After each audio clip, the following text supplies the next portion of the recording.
again after a fall? This is a very important question. A lot of older people worry not only about falling, but about getting up again after they've had a fall. In the 30 years I've been a physical therapist, I've been asked this question over and over. I usually tell people it's much better to avoid a fall than to learn how to get up after a fall. But I realize this is very important information. A lot of people are injured by falls, especially if they fall down and can't get up and are by themselves. So in this video, I'm going to show you 2 different ways to get up after a fall. The first method, which is definitely the easiest, is called the chair method. So the first step in the chair method, which is the most important step, is to pause. If you've had a fall, the very first thing you want to try to do is not get up off the ground.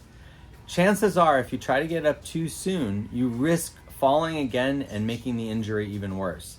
So the most important first step is to assess where you are.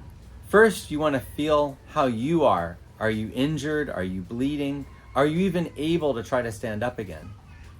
But the other part of this is to look around the room and assess where you are and what you're going to use to get yourself back up again.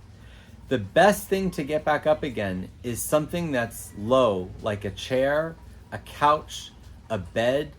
If you're in the bathroom, you can even use a toilet. You want to find the lowest chair-like object in the room that's close by to you. The next step is to roll onto your side. And when you do this, you have to be careful, because if your blood pressure is very high or you're very excited, some people can be very winded by doing this. So you want to just take your time. Once you're on your side, the next step is to roll onto your hands and knees. So you want to have your hands flat on the ground, your knees on the ground, because now you're going to crawl to this low sitting chair. Your chair, a couch, an ottoman, anything that you can use to get your hands up onto. When you get to this object, you want to bring your hands up on top of it and press down onto it to lift up your one foot. Once one foot is squarely on the ground, now you want to push again and get both feet up off the ground. You don't want to stand up at this point. You just want both legs to be straight so that your bottom is up off the ground and you're still leaning on the chair. Then pivot so that you're sitting on the chair. You don't want to try to stand all the way up, because there's a good chance that your blood pressure can drop, or you could become dizzy and fall again.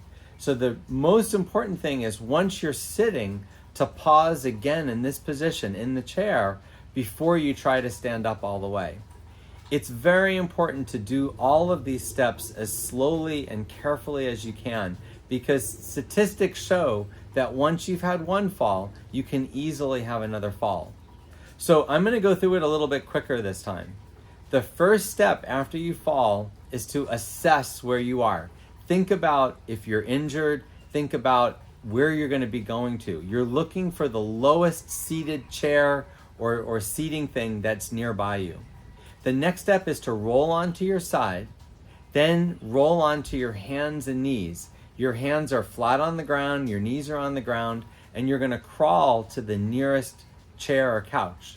Once you're there, you're going to put your hands squarely on the couch, lift one leg up and put your foot flat on the ground, so now you're half kneeling. Then you're going to push up onto the chair, bringing your other leg up straight, but not standing up. Now you want to quickly pivot onto the chair and sit yourself. Once you're seated, you want to rest for a few minutes before you try to stand up.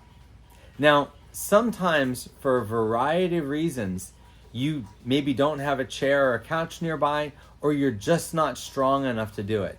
So I'm going to show you another method that I've taught people over the years, but this method requires something nearby to grab onto and build up.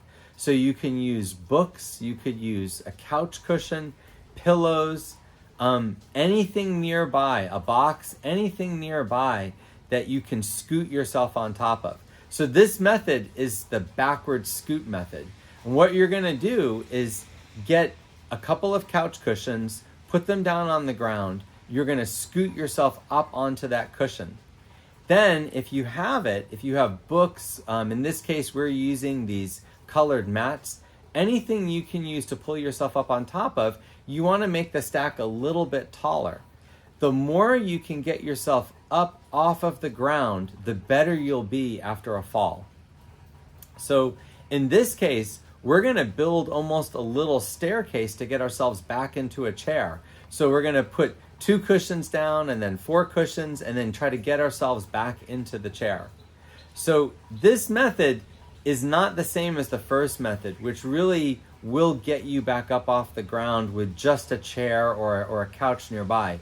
This method requires a little bit more ingenuity, and you have to have these items nearby or at least within reach to do it. But if you've fallen on the ground, you may find yourself in a situation where there really is no choice, and what we're showing you might be the only way to get up off the ground. Now, the last thing I want to say to you is people being on the ground is a very dangerous situation.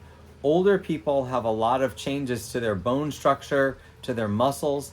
Being on the ground can be very detrimental for them. It can limit their breathing. It actually, especially if the floor is cold and hard, the longer you're on the ground, the harder it is to recover from a fall. So the most important thing I can tell you is if you're not able to do either of these methods, or you try these methods and it doesn't work, you really want to call for help as quickly as possible. If you have a cell phone, don't hesitate in calling. If you can't get a cell phone, try banging something. Make as much noise as you can, yelling for help. But you want to do this sooner, not later. A lot of people tell me that when they fall, the biggest thing that they feel is shame. They don't want to be seen this way. They don't want their family members or their friends or even the paramedics to find them on the floor. And so they wait, they hesitate, they delay calling 911. If this happens to you and you're injured and you don't feel that you can use either of the 2 methods I showed you to get up off the ground, then I highly recommend that you call 911 as quickly as you can. And if you can't do that, then you have to find a way to get help. Banging on a door with something metal or banging on your pipes, that makes a lot of noise and can definitely bring people's attention to you and hopefully help you get rescued. But the last thing you want is to spend hours or even a day on the floor, because we know that that can definitely endanger someone's life. So the last thing I'll say about this is if you can get up with the first method, that's definitely the ideal method, and I hope that works. If the second method doesn't work, at the very least, try to find a way to get up off of the cold floor. Even if you just have 1 cushion and you can sit on top of that, that's better than laying on the floor for hours on end until help arrives. So if this happens to you, I hope you're able to get back up again. But definitely, it is possible to prevent falls with balanced, challenging activities. And my channel shows you many different ways that you can prevent falls.